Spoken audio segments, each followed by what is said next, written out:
الحمدللہ رب العالمین والصلاة والسلام علی سید الانبیاء والمرسلین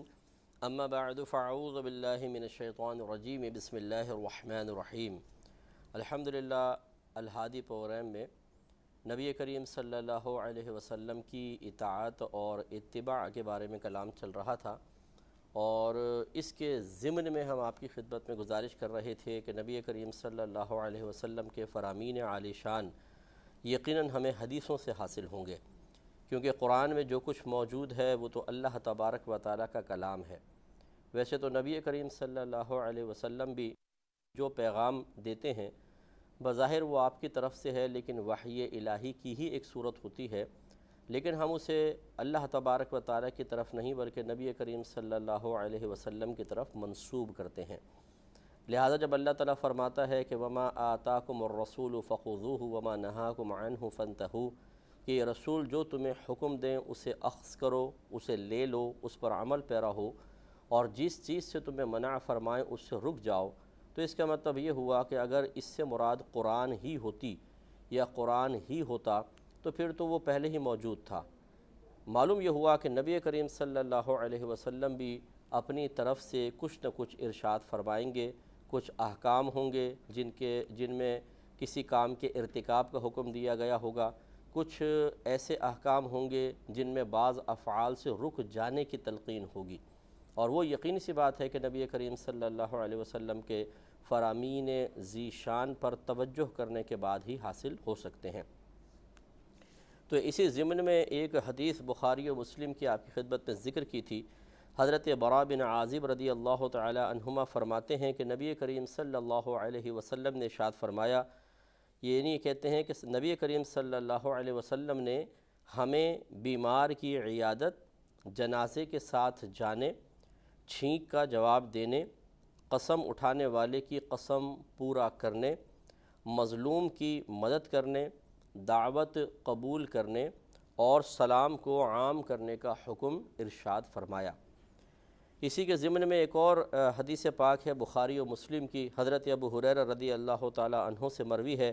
کہ رسول کریم صلی اللہ علیہ وسلم نے ارشاد فرمایا کہ مسلمان پر مسلمان کے 5 حقوق ہیں، یعنی ہر مسلمان پر دوسرے مسلمانوں کے 5 حق ہیں،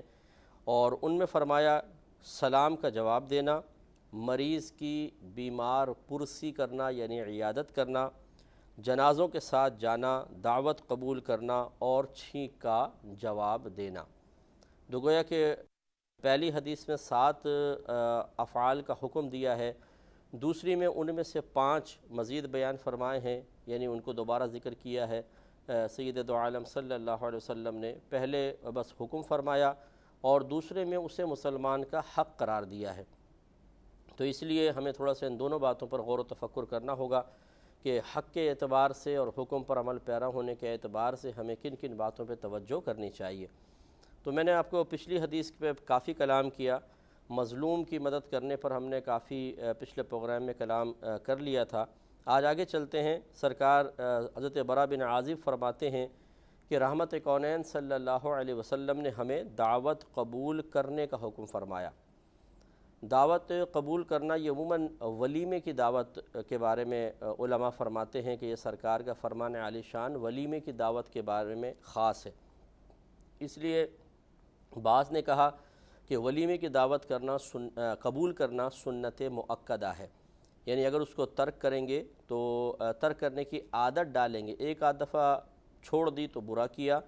اور عادت ڈالیں گے تو گناہگار بھی ہو سکتے ہیں۔ لیکن اس میں تھوڑی سی تفصیل ہوتی ہے۔ یہ اس دعوت کا ذکر ہے جو اللہ تعالیٰ کی رضا کی خاطر دی جائے، اور جب انسان وہاں پر جائے تو کسی قسم کے غیر اخلاقی یا غیر شرعی کام میں ملوث ہونے کا اندیشہ نہ ہو۔ اگر ایسا ہو تو پھر ایسی دعوت کو قبول نہ کرنا واجب ہوتا ہے۔ مثال کے طور پہ اگر ایسی کوئی دعوت میں بلاتا ہے کہ جہاں پر شراب عام ہوگی، جہاں پر بے پردگی بہت زیادہ ہوگی، جہاں مطلب فحش گانے ہوں گے، خراب قسم کا میوزک ہے، اور بہت ساری آلائشوں میں آدمی مبتلا ہو جائے گا، تو ایسی جگہ پر نہ جانا واجب ہوتا ہے۔ ایسی جگہ جائیں گے تو گناہگار ہوں گے۔ پھر نبی کریم صلی اللہ علیہ وسلم کے فرمان ذیشان یہ بھی ہے کہ ایسی دعوت، ایسا ولیمے کا کھانا کہ جس میں صرف امیروں کو بلایا جائے، غریبوں کو نہ بلایا جائے، وہ دعوت صحیح نہیں ہے۔ یعنی ایسی دعوت کی طرف اللہ تعالیٰ نظر رحمت نہیں فرماتا۔ تو اس لیے ایسی یعنی ایک روایت میں ایسے الفاظ بھی ہیں کہ سب سے برا ولیمے کا کھانا وہ ہے کہ جس میں غریبوں کو نظر انداز کر دیا جائے اور صرف امیروں کو یا غنی لوگوں کو بلایا جائے۔ تو یہ بھی ایک وجہ ہو سکتی ہے کہ جس میں انسان ایسی محفل میں یا دعوت میں شرکت نہ کرے، تو اس کی بھی گنجائش نکلتی ہے۔ لیکن چلیں اب یہاں تفصیل یہ ہے کہ اگر آپ ایک عام شخص ہیں یا ایک معظم دینی ہیں، یعنی عالم ہیں، مفتی ہیں اور پیر صاحب وغیرہ ہیں، تو چلیں پہلے ہم عام آدمی کا لے لیتے ہیں کہ عام آدمی اگر یہ غور و تفکر کرتا ہے کہ اسے کسی ایسی دعوت کی دعوت دی جائے یا اس میں شرکت کی دعوت دی جائے جس میں اس طرح کی خرافات ہوں، اور اگر وہ نہ جائے تو کوئی فرق نہیں پڑے گا، یعنی کوئی ناراضگی کا اور کسی نقصان کا، کسی بہت بڑے فائدے سے محروم ہونے کا کوئی اندیشہ نہیں ہے، تو پھر اس پہ واجب ہوگا ایک عام آدمی پر بھی کہ وہ ایسی محفل کے اندر نہ جائے۔ لیکن اگر کسی جگہ نقصان کا اندیشہ ہے، بہت بڑے کسی فائدے سے محروم ہونے کا اندیشہ ہے، اور ہر فائدے سے محرومی نقصان کو ہی مستلزم ہوتی ہے،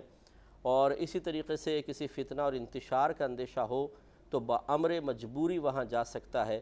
اب وہاں پر ایسی جگہ جا کر بیٹھے کہ جہاں پر علیحدہ تھوڑا سا ہو کر بیٹھے کہ خرافات کے اندر براہ راست اس کی انوالومنٹ نظر نہ آئے۔ مثال کے طور پہ یہ کہیں جگہ کام کرتا ہے، اور جہاں کام کرتا ہے اس کے افسر نے اس کو اپنی کسی شادی وغیرہ میں یا کسی تقریب میں بلوایا ہے، اور وہاں یہ خرافات ہوں گی، اور وہ افسر ایسا ہے کہ جو امپلائی نہیں آتا وہ خاص اس کو نوٹ کرتا ہے، پھر اظہار ناراضگی کرتا ہے،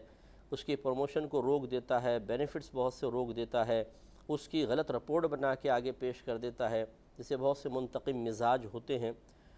تو اس قسم کے نقصانات کے اگر خوف اندیشہ ہو تو پھر انسان چلا جائے اور دل میں کراہت محسوس کرتے ہوئے وہاں پر کہیں سائیڈ میں بیٹھ جائے۔ اسی طرح بعض اوقات یہ ہوتا ہے کہ بچی کی شادی کی ہے اور اس کے سسرال والے کوئی تقریب کرتے ہیں، اور ان کو بھی انوائٹ کیا جاتا ہے، ماں باپ کو جیسے بلایا جاتا ہے، بھائی بہنوں کو بلایا جاتا ہے۔ اب یہ غور کرتے ہیں کہ اگر ہم نہیں گئے تو بچی کے لیے بڑا پرابلم ہو جائے گا، آگے اس کو طعنے دیں گے یا اس کے ساتھ غلط سلوک کیا جائے گا۔ تو اب بامر مجبوری اگر بچی کے مستقبل کا خیال کر کے ایسی دعوت میں شرکت کر لی جائے تو اللہ تبارک و تعالی امید ہے کہ درگزر فرمائے گا۔ لیکن اس کا مطلب یہ نہیں ہے، جیسے میں نے پہلے کہا، کہ بامر مجبوری جا رہے ہیں تو پھر اس پوری دعوت کا حصہ ہی بن جائیں، کہ خواتین جو ہیں وہ مردوں کے اندر گھس جائیں اور مطلب یہ کہ کوئی ناچ رہے ہیں، گا رہے ہیں، یا کوئی ناجائز ڈرنک وغیرہ پی رہے ہیں، ایسا نہیں، بلکہ اپنے وہی سائیڈ میں کہیں حتی الامکان اس قسم کی خرافات سے تھوڑا سا علیحدہ ہو کر بیٹھا جائے۔ نبی کریم صلی اللہ علیہ وسلم نے ارشاد فرمایا کہ اگر کسی مقام پر گناہ ہو رہا ہے اور کوئی شخص وہاں موجود نہیں، اور دل میں اس کو اچھا جان رہا ہے، تو وہ ایسا ہے جیسے وہاں موجود ہے۔ اور اگر کسی جگہ گناہ ہو رہا ہے اور کوئی وہاں موجود ہے لیکن دل میں اس کو برا جان رہا ہے، تو وہ ایسا ہے جیسے وہاں موجود نہیں۔ اب جیسے بسوں میں، ویگنوں میں بعض اوقات سفر کرتے ہیں، بہت سے لوگ ایسے ہوتے ہیں کہ جو مطلب میوزک وغیرہ کو نہیں سنتے ہیں، اور مطلب یہ منع بھی کیا علماء نے، تو وہ بیچارے پھنس جاتے ہیں ایسی جگہوں پر۔ اب وہ بس والے کو منع کریں، ویگن والے کو منع کریں، وہ باز نہیں آتے، اور گاڑی بعض اوقات ملتی نہیں ہے، بامر مجبوری انسان بیٹھ جاتا ہے۔ اب گانوں کی آواز کان تک پہنچ رہی ہے، اور بعض اوقات ایسا بھی ہوتا ہے کہ نہ چاہتے ہوئے طبیعت کی رغبت بھی اس طرف ہو جاتی ہے، لیکن اگر یہ دل میں اس چیز کو برا جان رہا ہے تو بری ذمہ ہوگا۔ ایسے ہی اس دعوت کا مسئلہ ہے کہ اگر وہاں پہ جاتے ہیں بامر مجبوری اور ان چیزوں میں خاص انوالومنٹ نہیں کرتے ہیں اور ان کو برا بھی سمجھا جا رہا ہے، تو وہاں بیٹھنے کے باوجود گناہ گار نہیں ہوں گے۔ لیکن ہماری جو بیان کردہ، بلکہ اکابرین کی بیان کردہ قیودات، شرائط، لیمیٹیشنز ہیں، ان کا خیال رکھیں گے تو گناہ سے بچیں گے، نہ کہ جیسے میں نے کہا کہ انوالومنٹ ہو جائے، اب تو چلو ہمیں اجازت ملی گئی، کیا کریں، مجبوری ہے، تو اس میں پورے شامل ہو گئے۔ ایسا نہیں ہونا چاہیے۔ اب آ جائیں ذرا معظم دینی کا مسئلہ۔ اس میں یہ ہوتا ہے کہ اگر کوئی ایسا عالم دین ہے یا مفتی ہیں اور ان کو دعوت دی جاتی ہے اور ان کو پتہ چل جائے کہ اس قسم کی خرافات ہیں، تو اگر ان کو یقین ہو کہ میرے منع کرنے کی وجہ سے وہ خرافات ختم ہو جائیں گی، تو پھر تو ان پہ واجب ہے کہ منع کریں کہ بھئی اگر یہ خرافات ہیں میں نہیں آتا ہوں، تاکہ وہ اس کو ختم کریں۔ اگر ان کا بلانا اتنا ہی امپورٹنٹ ہے، جیسے بعض لوگ چاہتے ہیں کہ علماء آئیں یا مفتیان کرام آئیں تو ہماری محفل میں یا ہماری اس شادی میں برکت ہوگی، تو اگر وہ دعوت دے رہے ہیں تو ان کو مطلب یہ کنڈیشن رکھ دیں کہ بھئی یہ خرافات ہمارے سامنے نہیں ہونی چاہیے، آپ کیا کر رہے ہیں وہ الگ مسئلہ ہے، لیکن ہم آ کر بیٹھیں گے تو تمام خرافات ختم ہونی چاہیے۔ اسی طرح مکس گیدرنگ اکثر ایسا ہوتا ہے، ایک تو ہوتا ہے کہ تھوڑا ہے سامنے ہی، خواتین اس طرف ہیں مرد اس طرف ہیں، اس میں بھی چل جاتا ہے کہ اگر چلیں ایک عالم دین سمجھتے ہیں کہ جانا زیادہ اہم ہے تو وہ سائیڈ میں بیٹھ جائیں، اس طرف نگاہ نہ کریں۔ لیکن ایک ہوتا ہے بالکل ایک ٹیبل کے اوپر دو عورتیں مرد بیٹھے ہوئے ہیں، بالکل مکس گیدرنگ، اس میں حتی الامکان منع ہی کیا جائے اور سپریشن کا سیپریٹ جو دونوں حصے ہیں مرد عورت کا، اس کی ڈیمانڈ کی جائے، اگر نہ مانیں تو نہ جائے۔ دوسرا یہ ہے کہ بعض اوقات یوں ہوتا ہے کہ اگر ہم چلے جائیں گے تو خرافات ختم ہو جائیں گی، یہ ہوتا ہے یقین، تو ایسے صورت میں پھر جانا چاہیے اور جا کے ان خرافات کو ختم کرنا چاہیے۔ کیونکہ مثال کے طور پہ کوئی مرید ہے، اس نے اپنے پیر صاحب کو بلوایا کسی دعوت میں، اور پیر صاحب وہاں پہنچ گئے اور انہوں نے یہ گمان کیا کہ کچھ خرافات ہیں، لیکن اگر ہم وہاں جائیں گے تو ہماری مروت میں، ہمارے ادب اور احترام میں یہ ان تمام خرافات کو وقتی طور پہ ہی صحیح لیکن بند کر دیں گے، تو بہتر ہے کہ وہاں جائیں اور بیٹھیں تاکہ ان کے ادب میں خرافات ختم ہو۔ پھر جب یہ باہر نکل جائیں وہ پھر شروع ہو جائیں تو یہ اس سے بری ذمہ ہے، اپنے سامنے تو کم از کم ان پہ واجب ہوگا کہ منع کیا جائے۔ تیسری صورت یہ ہوتی ہے کہ نہ جائیں، منع کریں تو ان پہ کوئی فرق نہیں پڑے گا، چلے جائیں تو وہ بند کرنے کے لیے تیار نہیں ہیں، تو ایسی صورت میں پھر معظم دینی کو واجب ہوتا ہے کہ وہ نہ جائے، کیونکہ ان کا کسی ایسے مقام پر بیٹھنا دوسروں کے لیے ایک شرعی دلیل بن سکتا ہے۔ ہاں، اب ایک بس صورت رہ جاتی ہے حرج والی صورت، کہ ان کے لیے بھی بعض اوقات ایسی صورتحال بن سکتی ہے کہ بامر مجبوری یہ وہاں جانے پر مجبور ہو جائیں، جس کی ایک میں مثال آپ کو دیتا ہوں کہ بالفرض کوئی ایک عالم دین ہے، وہ ایک ادارہ چلاتے ہیں اور ان کے کچھ ڈونرز ہوتے ہیں جو مطلب عام بعض اوقات دنیا دار قسم کے لوگ ہوتے ہیں، اور یہ ہم نے دیکھا ہے عموماً کہ جب کوئی پیسہ دیتا ہے، ڈونیشن دے رہا ہوتا ہے، تو ہر ایک نہیں ایسا ہوتا، بہت اچھے اچھے لوگ بھی ہیں کہ پیسہ دینے کے بعد لینے والے کا احسان مانتے ہیں نہ کہ اپنے دینے کا، لیکن بعضوں کی طبیعت ایسی ہوتی ہے، بڑی نازک اور اکھڑ مزاج طبیعت ہوتی ہے، اور اس میں تکبر بھی شامل ہوتا ہے۔ وہ پھر کہتے ہیں کہ جی آپ نے بھی آنا ہے، وہ یوں نہیں کہتے کہ حضرت تشریف لے آئیں تو بڑی مہربانی ہوگی، تو وہ اس قسم کے لوگوں کو کہتے ہیں کہ آپ کو آنا ہے حضرت، اور اپنے ساتھ اتنے اتنے اسٹوڈنٹس کو بھی لانا ہے، ایک طرح کا آرڈر ہوتا ہے۔ اور وہ محتمم جو عالم دین ہیں وہ سمجھتے ہیں کہ اگر میں نہیں گیا تو یہ ڈونیشن روک دے گا اپنی بے وقوفی اور جہالت میں، اور اس سے چلتا ہوا دین کا کام رک جائے گا۔ اب وہ بامر مجبوری وہاں پہنچے تو پتہ چلا کہ جی خرافات ہیں، تو اب وہ منع ان پہ واجب ہے کہ وہ اس کو منع کرنے کی کوشش کریں۔ اگر نہ مانیں تو پھر ایسی جگہ جا کر بیٹھیں کہ بالکل علیحدہ نظر آئیں، یہ ان پہ کم از کم اب بھی واجب اور لازم رہے گا۔ یہ نہیں ہے کہ جی منع کیا نہیں باز آئے تو پھر عورتوں کے درمیان جا کر بیٹھ گئے، یہ غلط رویہ ہوگا۔ تو یہ ایک مجبوری کی صورت ایسی ہے کہ جس میں اللہ تبارک و تعالیٰ کی طرف سے وہاں ان کے بیٹھنے کے باوجود معافی اور عفو کی امید ہے۔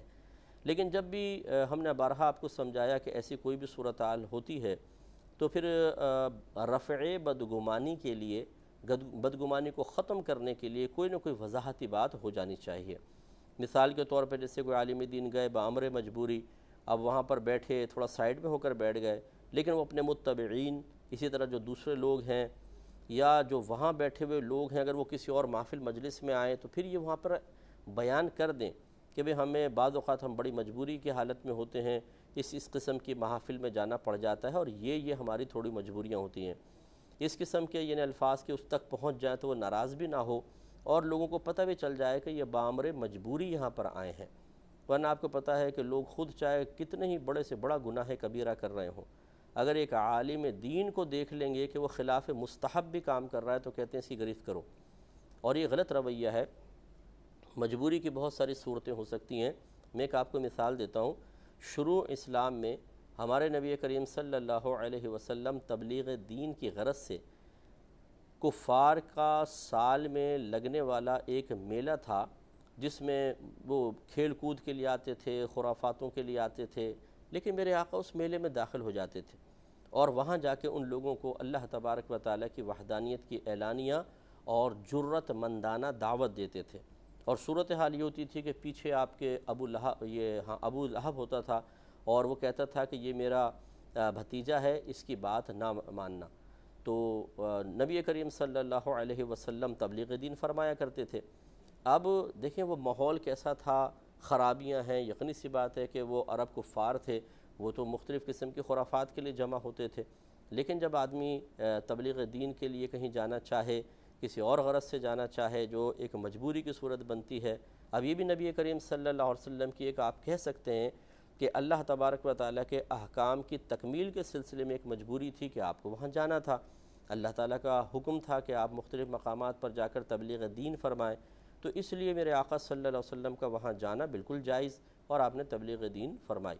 اسی طریقے سے ایک عالم دین اگر مجبور ہو جاتا ہے، اب مجبوری کی صورتیں اور نوعیتیں مختلف ہو سکتی ہیں، تو یہ وہاں جا سکتے ہیں، وہاں پر جا کر مطلب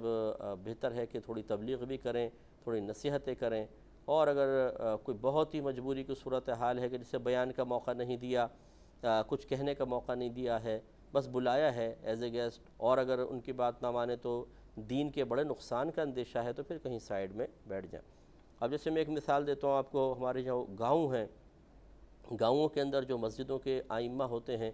اگر وہ امام کہیں سے پڑھ کر آئے ہیں، عالم دین ہیں، حافظ قرآن بھی ہوتے ہیں، تو جو گاؤں کے بڑے لوگ ہوتے ہیں یہ بعض اوقات ایسے لوگوں کو بلاتے ہیں۔ اب یہ بیچارے ایسے مظلوم ترین ہوتے ہیں کہ اگر یہ نہ جائیں تو کسی کی ناراضگی کا شدید اندیشہ ہوتا ہے، اور پانی میں رہ کر مگرمچھ سے کوئی بیر نہیں رکھ سکتا ہے، تو ان کی بھی ذرا صورتحال ذہن میں لائیں تو میرے یہ جو پوری تفصیل ہے آپ کو اچھی سمجھ میں آئے گی۔ مجبوری ہوتی ہے اور دل کی خوشی ایک الگ چیز ہے۔ اللہ تبارک و تعالیٰ سے دعا ہے کہ ہمیں عمل کی توفیق عطا فرمائے، آمین۔ وآخر دعوانا ان الحمدللہ رب العالمین۔ میں بہک سکوں یہ مجال کیا میرا رہا